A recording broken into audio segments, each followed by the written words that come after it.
Hello,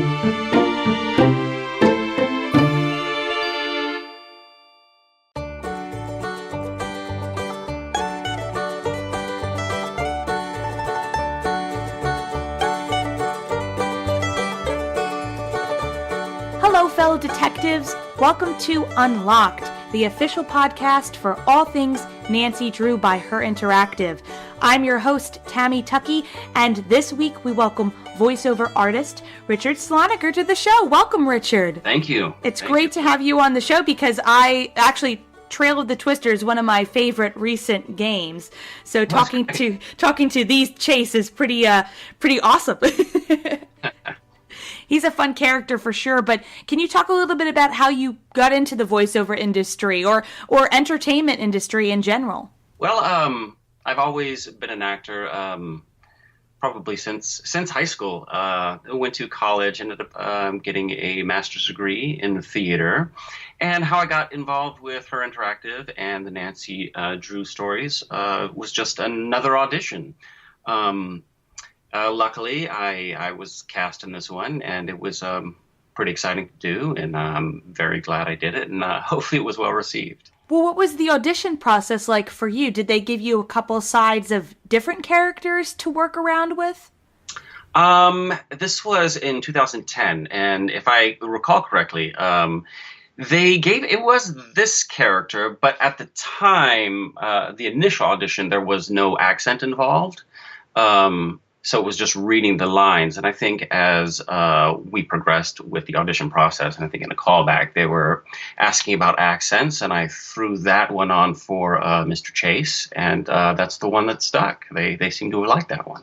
Was it hard for you to get that Southern accent in? I know it's easy for me, but not easy for everybody to get a particular accent. So was it a little bit difficult, or did you work on it? I worked on it a little bit. I did grow up in Georgia, so I could throw that one out of my pocket. But I know they didn't want to go that route, so it was sort of an amalgamation between somewhere Georgia, somewhere Texas. And I know it's not exactly Texas, but that's the one we ended up massaging and they ended up liking. So that's how that one stuck. You know, not to be a spoiler alert person, but I was glad he was not the culprit in this game. That was kind of good. So as a character who is not the culprit, were you given kind of less sides to work on, or were you given, less information about the ending in particular? Because I know Chase is involved a little bit at the end, but I didn't know if they outright told you who it was going to be. Right.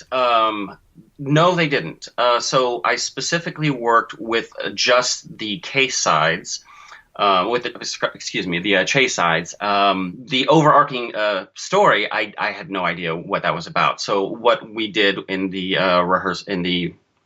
recording booth was, if I had questions, they would fill me in on a lot of the circumstances surrounding the scene. But I didn't know the overarching story as far as like who did what. Did you get to play the game, and were you surprised by the ending? I did play the game.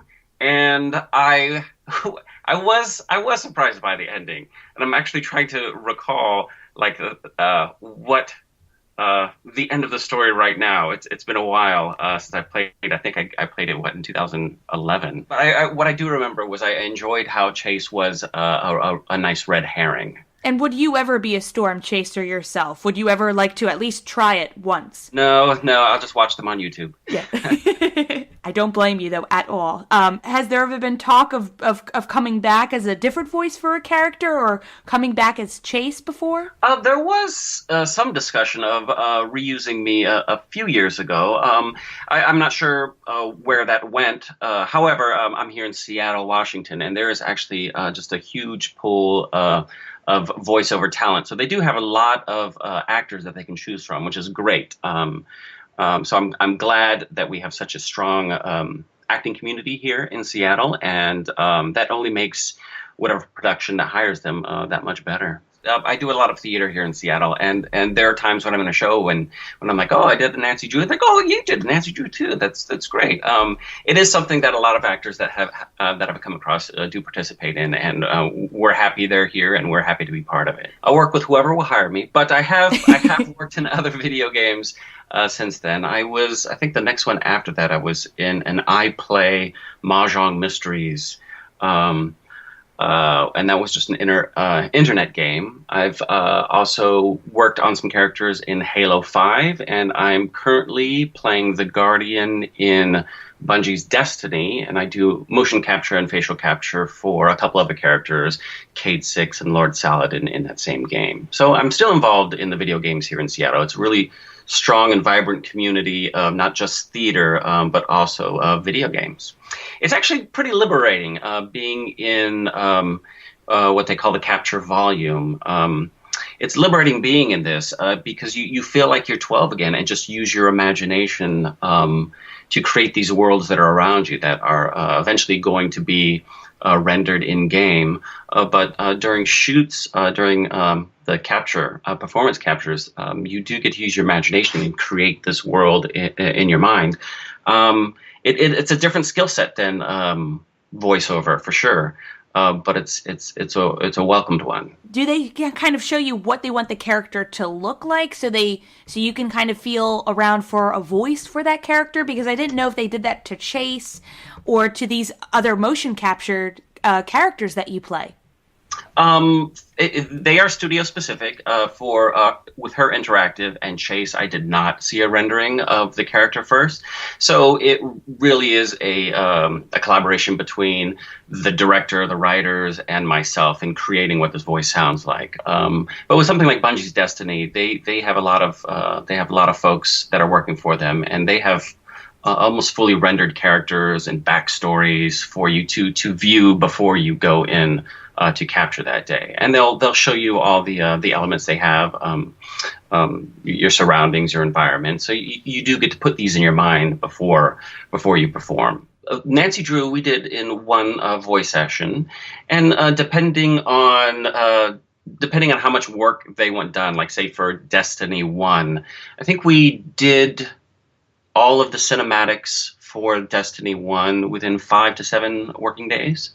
What currently are you working on now that maybe our listeners can check out? Maybe an online project, another upcoming game, even a show in Seattle. I know there are some listeners who are based out of there. So is there anything you can tell us? And even your website, if you have one. Sure. I'm currently in a theater production with Cafe Nordo. The show is called Oniris, and it is a new work, and it's a science fiction play.